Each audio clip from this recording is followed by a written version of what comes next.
Pleasure to be here this morning, especially to share a few minutes with Congresswoman Schwartz. Always a pleasure to spend a few minutes with her.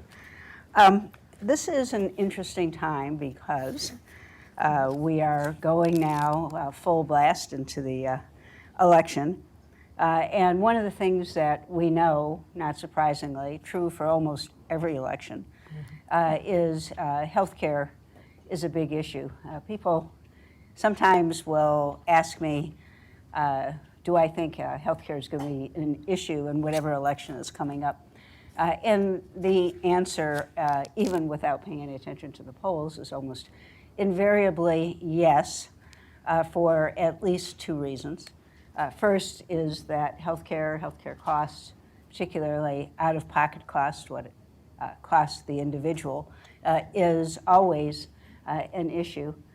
But politically, you can be sure that healthcare is going to be an issue because it's in the interest of Democrats to make sure that healthcare comes up as an issue in a national election, because years and years, decades and decades worth of polling has shown that on average people feel more comfortable with the positions of Democrats on issues like healthcare and Social Security. And so you can rest assured that it will come up as an election issue. But there are particular reasons why we are seeing healthcare as an even more important issue than usual.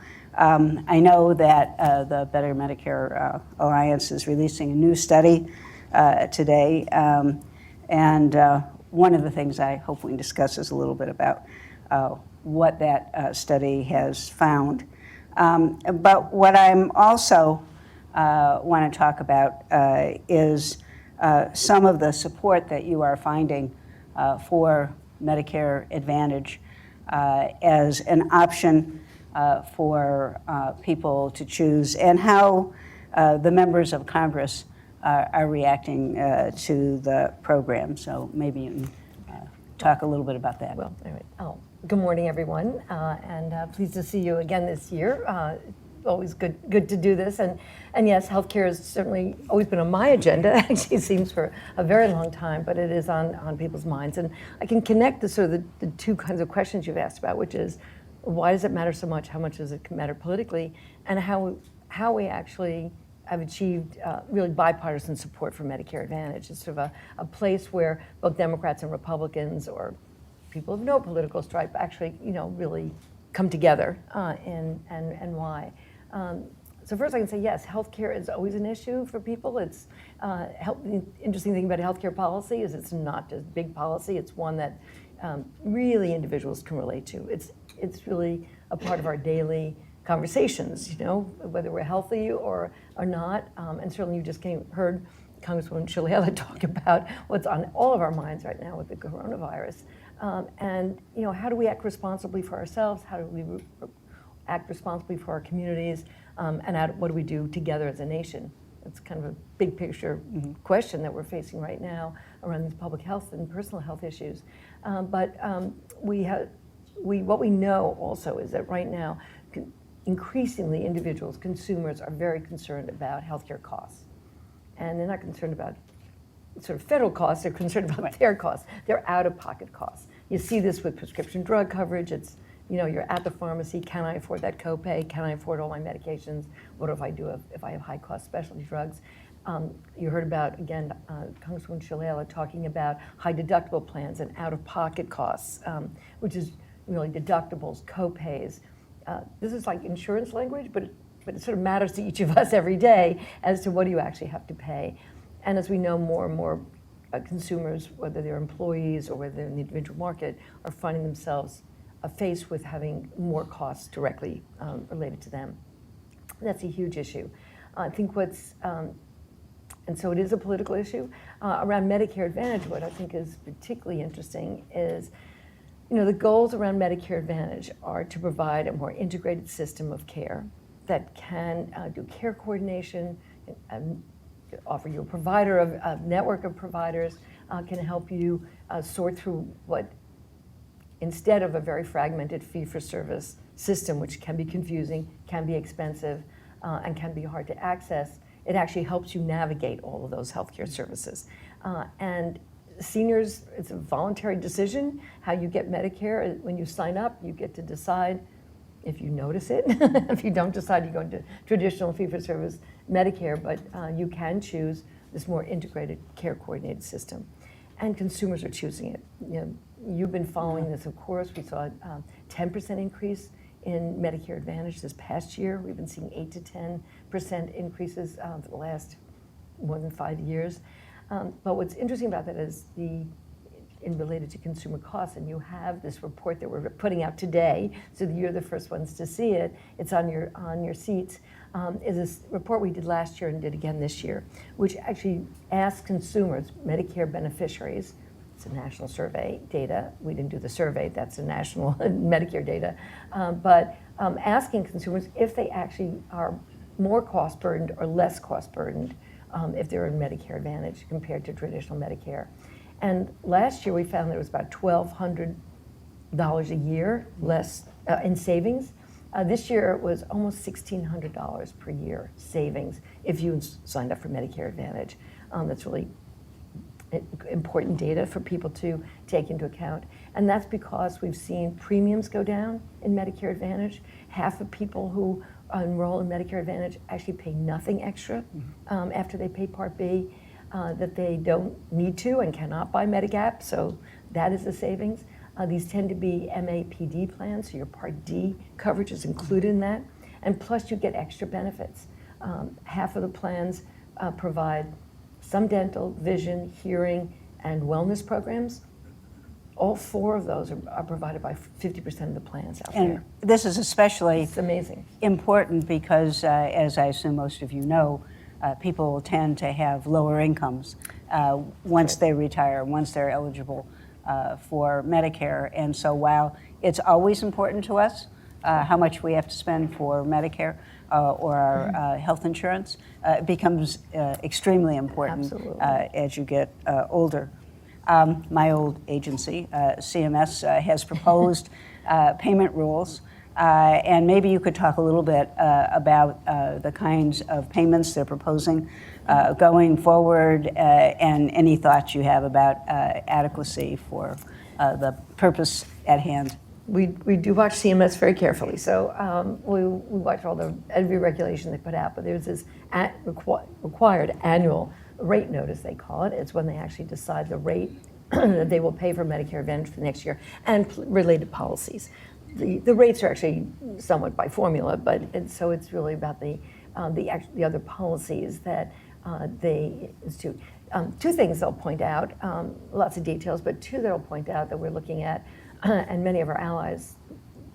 BMA is an alliance of almost 150 organizations and almost 500,000 beneficiary advocates on Medicare, but working together, we are concerned about, one thing we like a lot, which is they're proposing expanded use of telehealth. You've heard about this happening because of the coronavirus, the idea that you could actually maybe not leave your home and go to the doctor's office and sit in a waiting room with other sick people or healthy people, or a combination thereof, but more telehealth. This has been a space where Medicare Advantage has really led in using telehealth more because, again, they're not paid by service, they're paid in a lump sum, so that's a useful tool for them, and really funding some really important innovations in that.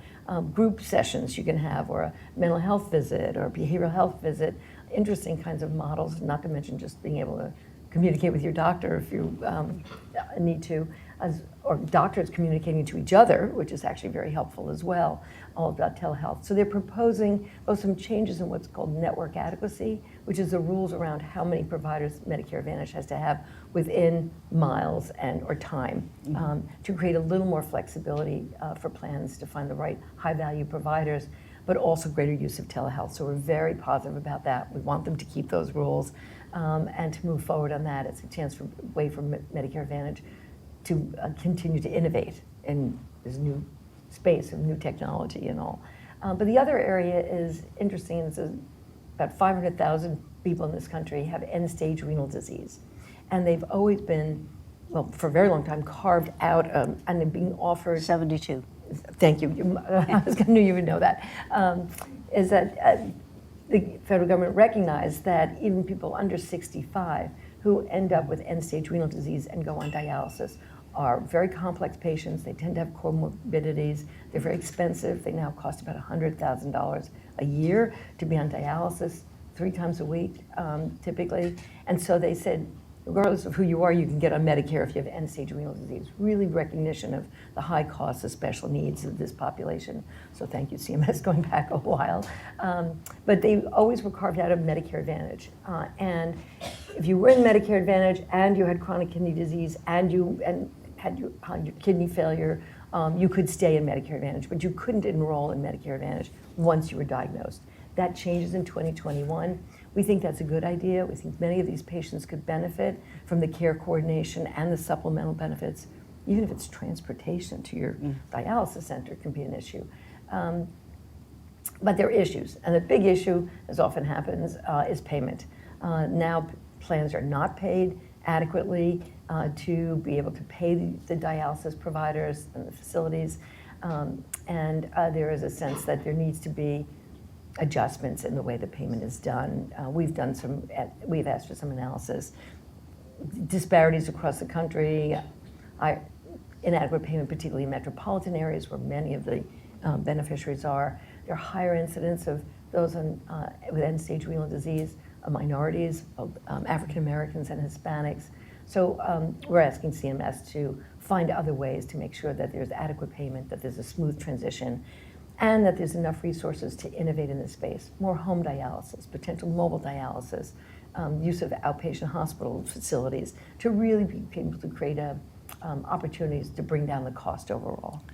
There's one other issue I'd like to touch on, and that has to do with the kinds of benefits that are now being allowed. As many in the audience have probably been hearing about, again, in the run-up for the election, that so much of health reflects what we call the social determinants of health, the places where you live and where you're born, and the circumstances that you face, as opposed to only direct medical care. And one of the things that happened in a very important way was the Chronic Care Act, which is now just being implemented, that allowed the Medicare programs, the Medicare Advantage programs, to include, as you were already alluding to, some of the social services. Maybe you can tell a little bit more than you had already discussed, what you think that will mean for some of the services that they can now receive. And I'll just say the Chronic Care Act was a bipartisan effort in the Senate, House, which was great and made a lot of changes in recognizing that the high costs in Medicare these days is really not to those single episodes of care when you do need to go to the hospital. You okay? But also it's the treatment and care of people with chronic conditions and multiple chronic conditions. And there are people, I went on a home visit recently with one of our provider allies. Both the husband and wife each had six or eight chronic conditions. Kind of sounds crazy, but it's not unusual in this day and age to have people have 4, 5, 6 chronic conditions. So they recognized that. They made some changes, both in fee-for-service but in Medicare Advantage, and gave more flexibility to the plans to be able to provide with no extra dollars. These are just dollars that they in their monthly payments and dollars they can save from avoidable hospitalizations and avoidable ER visits. They use some of those dollars and actually to be able to provide extra benefits that are not covered in traditional Medicare. Because you're right, there's been increasing recognition that, yes, we need clinical medical care, but in fact, what happens in the rest of our lives, whether it's family history we can't do much about, or whether it is our environment that we live in, or our access to health services, or our income, or our limitations, functional limitations, that the social determinants of health count a great deal in being able to care for people and to be able to improve outcomes. So if your goal is to improve healthcare outcomes, which it is in Medicare Advantage, and to keep people healthier, then they start to realize that it really was important to do things like care in the home, or even now they can do respite care for a caregiver, which is going to be really important, to offer transportation to medical appointments. Huge issue for healthcare providers, getting people to the doctor or clinician, including not just calling 911 and getting the hospital, getting an ambulance to the hospital, but actually going to that primary care doctor or a nurse practitioner or whoever clinician you see, and doing that regularly to get your prescriptions if they need to be delivered, to get you even meal delivery. Turns out this has been going on for several years, where meal delivery after an acute illness, even for 2 weeks, actually avoids readmissions, because people actually, post-surgery, I don't know if any of you have had that experience, hopefully you have family support, but if you don't, if you're elderly, if you can't get out of the house to buy groceries, if you can't cook food for yourself, you are not getting nourished and you don't heal as well. Huge issues, or you're not even hydrated. I mean, it's just sort of huge issues. So that's made a big difference. So now plans are allowed. Not all plans are doing this, but we are seeing plans really want to innovate in this space, particularly around healthy foods, a meal delivery, transportation, care in the home. They're even able to do some home modifications. So if you need one of those chair sliders because you've just had surgery for a month or so, if you need grab bars in your bathroom to prevent falls. These are things that now, again, not every plan is offering all this, but in fact it is happening across this country. And there's a way for us to test out what works and what doesn't, what's most important, and to actually more personalize healthcare for people. To be able, what it also allows is you can target some of these benefits to the people who need it. That's not really allowed in traditional Medicare. But we realize some people have more needs than others, and getting them those cares will help them get healthier and save costs for the government. So that's, and I don't think I answered your question about the bipartisan nature. I should say that this year we had 403 members of Congress, almost split evenly between R's and D's, sign a letter supporting Medicare Advantage that went to CMS. That's 75% of Congress. It's an astounding number in this moment when we seem that all we're doing is arguing about healthcare and how we actually achieve the goal. It turns out for Medicare Advantage, Republicans like it, maybe because they like the idea that it's using the private sector. It's a little more nimble in getting things done. They like the competition around quality and cost. Democrats like the security and the guaranteed benefits, and yes, these social determinants of health. And both Republicans and Democrats really like lower costs for consumers and better costs for the government. Hard to object to that combination. What we'll have to look for going forward is whether traditional Medicare, because it will probably always be an important choice for some seniors, can figure out how to do a better job integrating care. It is a program that's been set up that makes it challenging, irrespective of the desires of the physicians and nurses and other clinicians providing care, to be able to integrate that care because Part A, inpatient hospital, and Part B, physician and clinical labs, and Part D, outpatient prescription drugs, are very separate, even so much that if you have the physicians causing a savings to occur in prescription drugs or in inpatient services, the physicians can't get credit. The saving and spending is locked into whichever part makes it. It's just a reminder of how stovepiped traditional Medicare is.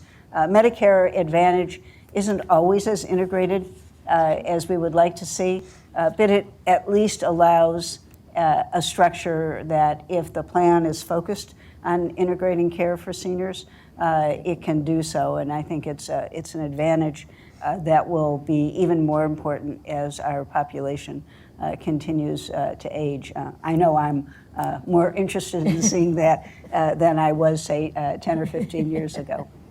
So It's thank you interesting. for having this. Yeah. Yeah, but it's a good lesson for the whole healthcare system. It It really is. is. So thank you for your comments. That was going to be my question to you about what do you think about Medicare Advantage and where Medicare is going in the future. But I think you're right. Both are going to be around. But it is a way to inform and improve healthcare for not only seniors, but maybe for lessons for all of us. I suspect as the people who age into Medicare are even more used to having networks as the way that they receive care. That wasn't the case, say, 20 or 25 years ago, when most of the people who were over 65 had not experienced that before they got to be on Medicare. That you will see Medicare Advantage grow even more in popularity because it'll be what people were used to having when they were working. But importantly, for some people, having traditional Medicare will always be important, if only philosophically, and because it's what they're used to, or because they're in an area where having integrated care is hard to come by. Some of the more rural areas, small towns of the country, that traditional Medicare will be important, and it'll be important as an option to push Medicare Advantage to be even better than it is right now. Well, let's thank Gail Wilensky also. She's usually the speaker, not the interviewer. So let's thank her very much for doing this.